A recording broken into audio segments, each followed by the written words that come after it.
Hi guys, today we're going to be taking a look at a pretty cool piece of East German history. Today we're going to be taking a look at a Fallschirmjäger assault vest. Now this was worn by the East German paratroopers, also known as Fallschirmjäger. I hope I'm pronouncing that correctly, but anyway, it was a pretty essential piece of gear for them. It provided them a way to carry a lot of the equipment that they, had to carry. They were a pretty elite unit among East German armed forces, and this is really a really cool piece. It's got a lot of functionality, a lot of different pockets, and this particular piece is in very clean, pristine condition. So we're going to take a closer look right now. So a lot of the times I like to start off with looking at the build quality / fabric material, and with this you're going to find the same exact type of twill material used in most East German uniforms. So it's basically the same type of twill material. It's usually got a waterproof coating on it. If it's still somewhat new, you'll notice that it has that. So yeah, pretty much the same material that they've used in the past, same pattern as well. You got the Stricktarn raindrop camouflage pattern, very iconic, although extremely simple. And yeah, you can see that this thing is very clean. Just looking at the tag, this M48, I mean, the colors is just still there. There's really no imperfections that I can see on this uniform. It seems to have been unissued and likely unworn. So yeah, a very, very cool piece of history. When the wall came down in 1990, I'm sure there was still a lot of stuff in storage units. So it's likely that this just never got issued and was a piece of surplus. But yeah, starting, at the top of the uniform, we've got, obviously right here, a little tag, to hang it. The size tag, M48. 48 is the medium size. And I have seen these vests made in different sizes as well, although those are a little bit less common. So I think M usually refers to the height or like the build of a person, and 48 is like kind of the width. So they have SG, M, and other like versions to, if you're like got a more athletic build or a more heavier set build, they really have, a bunch of different stuff. But anyway, so you see here we got two chest pockets. So these are going to be undone by the classic plastic pebbled buttons you'll find on most East German uniforms. And yeah, these, as you can see, are very, very in great condition, great shape. And we have another little, piece of fabric here. So probably for attaching, tying down different types of things. From what I could read online, this pocket was usually just used for like compasses, random stuff. It didn't really have an assigned purpose. It was just, you could use it for whatever you needed. I do have some socks in here just to highlight the depth of each of these pockets. So if you see it standing out a little bit like that, this is why. And the same thing for the other one. We've got the same type of buttons, and I do have to be a little bit careful because the sewing that sewed these buttons in is very, very fragile, and if you pull too hard, it will break. So I'm not going to undo that one, but it's basically the same thing. I think another cool thing about this vest, before getting any further, is just the fact that for its time, it's a pretty, not like advanced in a sense, but compared to what this was worn with. So, now how, modern militaries have combat shirts and they put a plate carrier over it. This doesn't have any protective capabilities in terms of, Kevlar or anything like that. But the uniform worn underneath it could be compared to a combat shirt in that it didn't have any special pockets on it or anything like that, but this did. So it's kind of like, a load-bearing kind of vest. Pretty cool for the time when this was introduced. But anyway, let's go to see how this was opened and closed. So we do have a little bit of metal here. We have these metal clips for opening and closing the vest. So if you just push in on this side right here, you can unclip from these D-rings just like that. Hold on, I seem to be having a little bit of difficulty doing that with one hand. There you go. So yeah, we just got these nice clean D-rings, no rust or anything on them yet, which is really nice. And the same thing for this one down here. You just gotta push it in. Hold on. Push it in. And we'll get to this one a little bit later. It's giving me a little difficulty. But anyway, another thing to highlight, there is a kind of stitch out area for the belt. So this is the standard East German belt, load bearing belt, worn with all the combat uniforms. And I believe just combat uniforms, the dress uniform has a different one. But basically there's a little place you can route this through so that you can buckle your belt. And on the other side as well, you can kind of see right here where it comes through in between the other pockets and stuff, and where it meets in the middle there. So again, on the front, moving further down, we have this ammo pouch, pretty standard East German ammo pouch. Interestingly, it is stitched on, so they just took a regular one and stitched it on, so you can keep your rounds in here. And I do have stuff in here to replicate the depth. I don't have any actual East German magazines, but if you were, you could put them in there. And this is one of the curved pouches, as you can see, not a straight pouch. So very interesting. Another important essential piece of gear to have is your NBC. So we have a gas mask pouch here, and I actually do have something cool in here. I do have one of many East German gas masks used, the SCMH 41. So yeah, you keep your mask in there.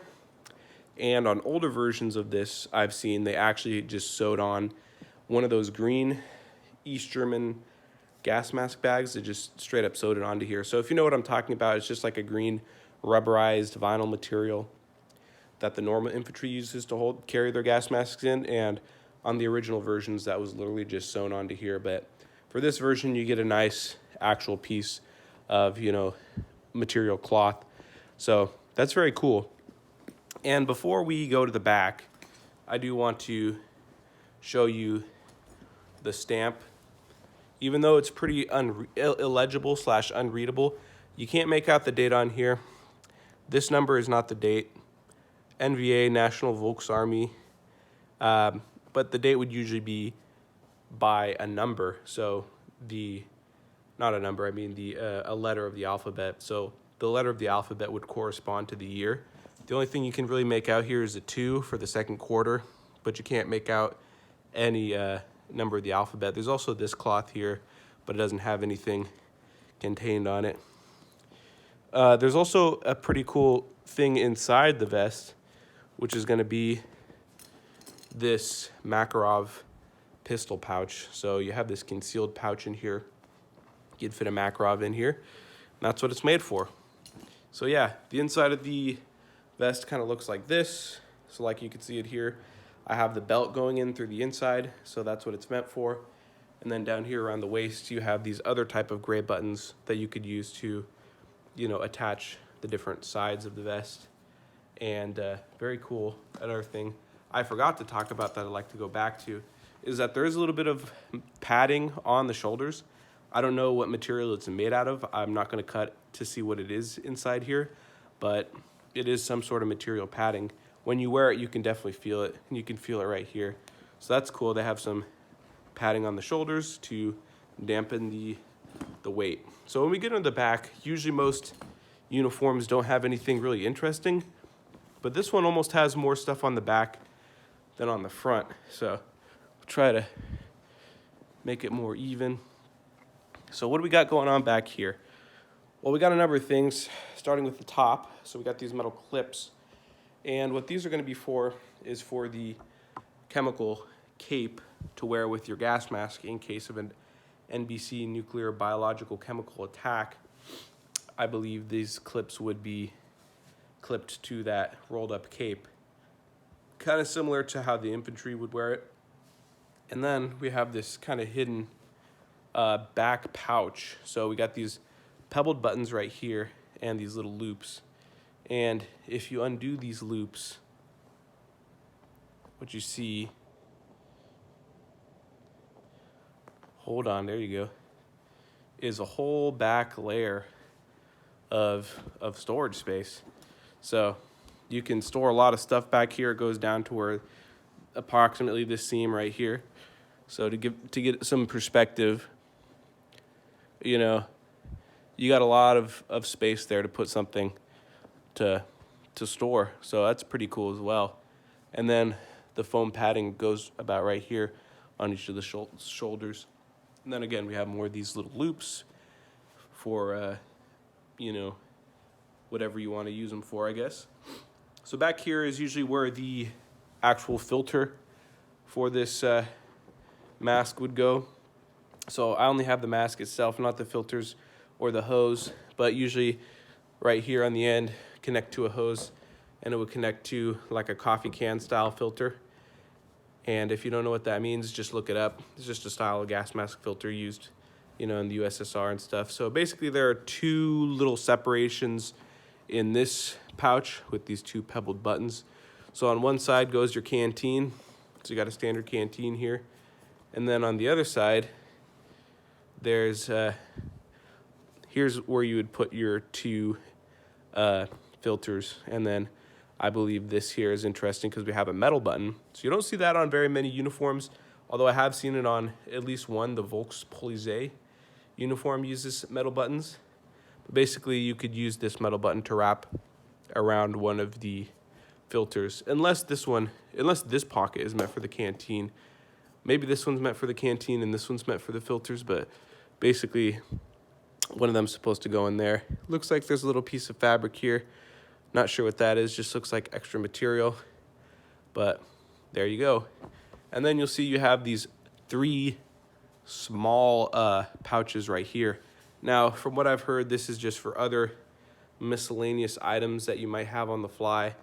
You know, whatever else you would need to store in here, you could store in here. And they're all basically the same size. Yeah. One interesting feature about this is another vest I have. The inside of this is actually hard rubberized vinyl material. And I'll point that out in a comparison video I'm going to make with the two vests. And then on very late versions, instead of having these metal clips, it would be green nylon. It would be like green nylon loops, the same type of material, the same type of green material you see in the UTV era equipment. So by the end there was kind of UTV making its way into every type of equipment, including these vests. I do believe this is a later one because it doesn't have the, you know, front green vinyl gas mask bag sewn on the front. I do believe it's a later version. But like I said, that date stamp is illegible, so I'm definitely not sure what it says. But if any of you guys have an idea, please let me know. I'm sure it could be narrowed down just by looking at the features. So that's basically what the back's going to be looking like. Like I said, again, got this big pouch, two separations, and these three smaller pouches that all use these pebbled buttons. So flip it around again, say some final thoughts about this uniform. It's a very cool piece, kind of uncommon to find these days. I mean, they're not impossible to find. They are on the internet, but they usually fetch around $200 to $300. So they're on a little bit of a pricier side.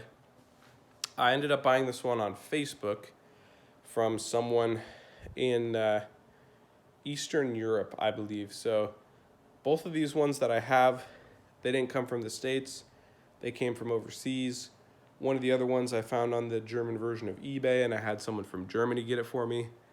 But basically, yeah, you're probably more likely to find these, obviously, in Europe, former East Germany. But yeah, they are a little bit pricier, and just a cool piece of history. So, yeah, hope you guys enjoyed this video. If I missed anything, please let me know. I think I covered all the bases, covered all the basics. But yeah, I definitely think this is a really cool piece of Cold War and just general military history. Thank you guys for watching.